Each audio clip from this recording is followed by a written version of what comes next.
चलिए शुरू करते हैं क्लास 10 का चैप्टर है हमारा लाइफ प्रोसेस का चैप्टर वो है रेस्पिरेशन टॉपिक है। चलिए शुरू करते हैं। ठीक है, तो सबसे पहले समझेंगे बाबू हम लोग रेस्पिरेशन होता क्या है। क्या टॉपिक है? रेस्पिरेशन पढ़ा है। रेस्पिरेशन समझना क्या होता है। तो रेस्पिरेशन का मतलब होता है कि ब्रेक डाउन ऑफ फूड। क्या होता है? Break down of food. Food का ब्रेक डाउन होना क्या होता है? रेस्पिरेशन कराता है। अब प्लस में एनर्जी मिलना क्या कराता है? रेस्पिरेशन कराता है। डिटेल में पढ़ेंगे कैसे क्या होता है। ठीक है, तो रेस्पिरेशन का मतलब यही होता है। रेस्पिरेशन में ब्रेथिंग जैसे देखो समझना, अच्छा से समझना। रेस्पिरेशन में क्या बोले हम कि जैसे रेस्पिरेशन में क्या होता है कि जैसे रेस्पिरेशन में हम क्या बोले कि रेस्पिरेशन में क्या होता है, रेस्पिरेशन में क्या होता है हमारा कि जैसे रेस्पिरेशन हम पढ़ा रेस्पिरेशन है। ठीक है, रेस्पिरेशन तो रेस्पिरेशन में जैसे हम सांस लिए तो सांस में हमारा क्या है? O2 है। O2 कहाँ जाएगा? लंग्स में जाएगा। लंग्स में जाके क्या मिलेगा उसको? वहाँ पे लंग्स में गया। तो जैसे लंग्स में गया तुम्हारा, जब तुम लंग्स में तुम्हारा O2 गया तो O2 गया लंग्स में, तो लंग्स में तो भी कुछ होगा ना, लंग्स में भी कुछ होगा ना। देखो लंग्स में गया, O2 कहाँ गया? लंग्स में गया। जैसे फिर से देखो लंग्स में गया, इसको मिटा दो। O2 लिए, इनहेल किए, O2 क्या किए? इनहेल किए। O2 जब इनहेल किया तो कहाँ गया? लंग्स में गया। लंग्स में गया, लंग्स से कहाँ गया? ब्लड में गया। ब्लड से कहाँ गया? ब्लड से कहाँ गया? तो ब्लड से देखो कहाँ गया, तो ब्लड से तुम्हारा सेल में गया। तो सेल में क्या होता है? सेल में क्या होता है? तो सेल में ग्लूकोज होता है, ये सब स्टोर होता है। तो ग्लूकोज में गया, ऑक्सीजन के साथ वो रिएक्ट करेगा तो एनर्जी बनाएगा, CO2 बनाएगा, H2O भी बनाता है। एनर्जी किसके रूप में बनाता है? ATP के रूप में बनाता है, एडिनोसाइन ट्राइफॉस्फेट। तो ये हुआ रेस्पिरेशन का क्वेश्चन। मतलब ब्रेक डाउन हो जाता है ग्लूकोज, मतलब ग्लूकोज का ब्रेक डाउन हो जाता है किसमें? Energy plus carbon dioxide, water, ये सब में टूट जाता है, तो उसी कहते हैं रेस्पिरेशन। That's all. ठीक है, क्लियर?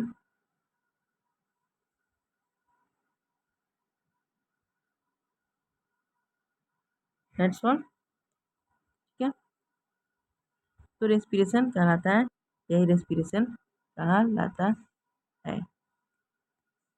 ठीक है, तो देखो क्वेश्चन जब पढ़ते हो तो अच्छे से समझना चाहिए, कैसे इसको समझ सकते हो। ठीक है, तो देखो तो रेस्पिरेशन है हमारा, तो कैसे उसको पढ़ेंगे, ये समझने वाली चीज़ है। ठीक है, तो देखो तो रेस्पिरेशन हमारा है, तो इसको सबसे पहले समझ लेते हैं।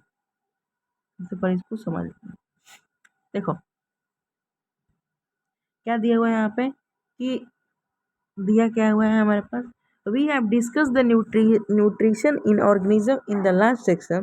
The food material is taken during the process of the nutrition is used in the cell to provide energy for the various life process.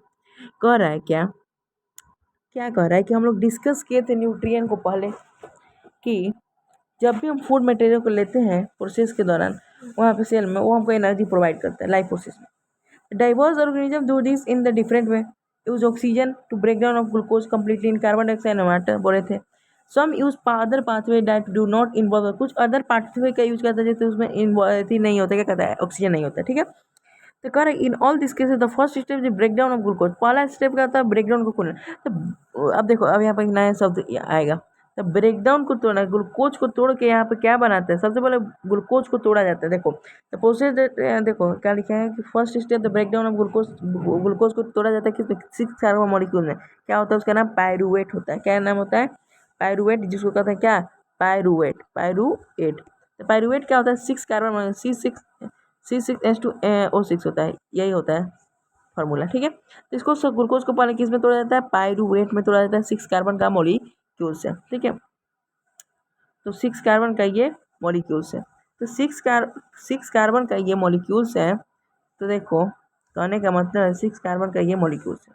ठीक है, तो 6 कार्बन का मॉलिक्यूल्स होना है। उसके बाद क्या है? Process take place in cyto, क्या होता है? साइटोप्लाज्म में होता है। फर्दर द पायरुवेट में भी कन्वर्टेड होती है ना, पायरुवेट इन इथेनॉल में भी कन्वर्ट होता है कार्बन डाइऑक्साइड में, and the process take place in yeast, ये कहाँ होता है, ईस्ट में होता है, जो कि फर्मेंटेशन का कारण, since this process is known as the absence of oxygen and is anaerobic respiration, इस ये प्रोसेस क्या होता है, अब्सेंस होता है, ऑक्सीजन का अब्सेंस होता है, इसीलिए इसको कहा एनारोबिक रेस्पिरेशन। अब समझना है यहाँ पे बात क्या, तो क्या बात है, तो समझना क्या बात है क्या नहीं है, उसको समझो क्या हम बता रहे हैं, जैसे समझना। कहने का मतलब है हमारा कि रेस्पिरेशन को, जैसे रेस्पिरेशन हमारा टॉपिक है, रेस्पिरेशन, ठीक है, रेस्पिरेशन, रेस्पिरेशन को दो पार्ट में बांटा गया, एक एनारोबिक रेस्पिरेशन, एनारोबिक रेस्पिरेशन, और दूसरा है एरोबिक रेस्पिरेशन, एरोबिक रेस्पिरेशन, ठीक है। एनारोबिक का भी दो पार्ट होता है, इसको फर्मेंटेशन भी कहा जाता है, क्या कहा जाता है, फर्मेंटेशन, फर्मेंटेशन भी इसका नाम है, फर्मेंटेशन।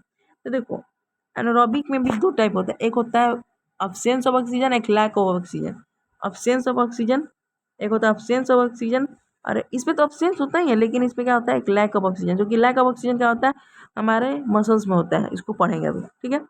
चलो देखते हैं, तो देखो हमारा क्या था, हाँ, तो ये होगा अगला, देखो क्या है, कैसे, अभी एक फिगर आ रहा है, रुको दिखा रहे हैं फिगर, फिगर क्या है, फिगर हमारा है, फिगर जैसे हम, फिगर आ गया हमारा, देखो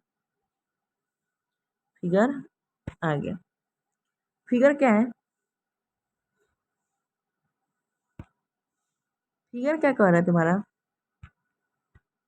जैसे फिगर तुम्हारा हम दिए, फिगर दिए, फिगर दिए ना, फिगर में क्या कह रहा है, फिगर में समझना क्या कह रहा है कुछ, फिगर समझना अच्छे से, फिगर कुछ नहीं है, ज़्यादा कुछ नहीं है, तो फिगर एक फिगर की तरह समझना इसको, कह रहा है देखो यहाँ पे, सबसे पहले हम एक डायग्राम के हिसाब से बता दे रहे थे उसको, डायग्राम के हिसाब से बता दे रहे हैं, डायग्राम के हिसाब से बता दे रहे हैं, तो देखो डायग्राम के हिसाब से कैसे, कहने का मतलब है ये कैसे बनता है, तो ये बनता है तुम्हारा कि सबसे पहले ग्लूकोज होता है, क्या होता है, ग्लूकोज होता है, ये भी ग्लूकोज होता है, ग्लूकोज क्या कैसे टूटता है, पायरुवेट में टूटता है, कहाँ टूटता है, पायरुवेट में टूटता है। अब समझना कि पायरुवेट में टूटेगा, तब पायरुवेट में तो तीन तरह से टूटते, पायरुवेट प्लस एनर्जी में टूटता है, ठीक है, एनर्जी में टूटेगा। अब समझना हम क्या बताते हैं, एनारोबिक रेस्पिरेशन होता है, एरोबिक, एरोबिक का मतलब होता है absence, presence of oxygen, anaerobic का मतलब ऑब्सेंस ऑफ ऑक्सीजन। तो जो ऑब्सेंस ऑफ ऑक्सीजन का बात जहाँ तक हम बोल रहे हैं, ऑब्सेंस ऑफ ऑक्सीजन, तो ऑब्सेंस ऑफ ऑक्सीजन में और एक लैक ऑफ ऑक्सीजन उसमें होता है, दो तरह का समझना कि एक लैक ऑफ ऑक्सीजन में क्या होता है, इसको समझो ऐसे, ऑब्सेंस ऑफ ऑक्सीजन ऐसे लिख देना, ऑब्सेंस ऑफ ऑक्सीजन। तो इसमें ये कब कहाँ होता है, तो ये ईस्ट में होता है, कहाँ होता है, ईस्ट में होता है, ईस्ट में होता है, ठीक है, याद रखना ईस्ट में होता है। तो ईस्ट में होता है तो क्या बनता है, इथेनॉल बनता है, इथेनॉल बनता है, प्लस CO2 बनता है, और प्लस एनर्जी बनता है ATP के रूप में। तो ये दो कार्बन मॉलिक्यूल्स होता है इथेनॉल, दो कार्बन मॉलिक्यूल्स होता है, ठीक है, यानी इसका फॉर्मूला होता है C2H5OH।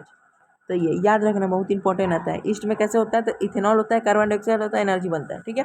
अब समझना ये क्वेश्चन आया हुआ एग्जाम में, ठीक है। अब समझना एक ग्लूकोज, तो ये तो समझ गया, ऑब्सेंस थी अलग, तो ग्लूकोज समझ गया तुम, जब ग्लूकोज, तो ग्लूकोज पायरुवेट में टूटता है, वही बात। अब लैक ऑफ ऑक्सीजन में क्या होता है, लैक ऑफ ऑक्सीजन में क्या होता है कि वहाँ पर क्या होता है, ये मसल्स में होता है, जब क्रैम्प आ जाता है कोई खिलाड़ी का, इन और मसल्स में होता है, मसल्स पे क्रैम्प आ जाता है तो वहाँ पे होता ही है। तो कहने का मतलब यहाँ पर क्या निकलता है, लैक्टिक एसिड निकलता है, जो कि 3 कार्बन मॉलिक्यूल, लैक्टिक एसिड निकलता है, प्लस एनर्जी निकलता है, क्या निकलता है, एनर्जी, जो कि ATP के रूप में, यहाँ पर कार्बन डाइऑक्साइड ये सब कुछ नहीं निकलता है। और ये कहाँ होता है, ये साइटोप्लाज्म में होता है, दोनों साइटोप्लाज्म में होता है, ठीक है। यहाँ पर लैक्टिक एसिड बनता है, एनर्जी बनता है, ये हमारा मसल सेल में होता है। लैक्टिक एसिड 3 कार्बन मॉलिक्यूल से, 3 कार्बन मॉलिक्यूल्स का फॉर्मूला याद कर लेना सब, 3 6C3H6O6O3, तो ये फॉर्मूला हो जाता है, ठीक है।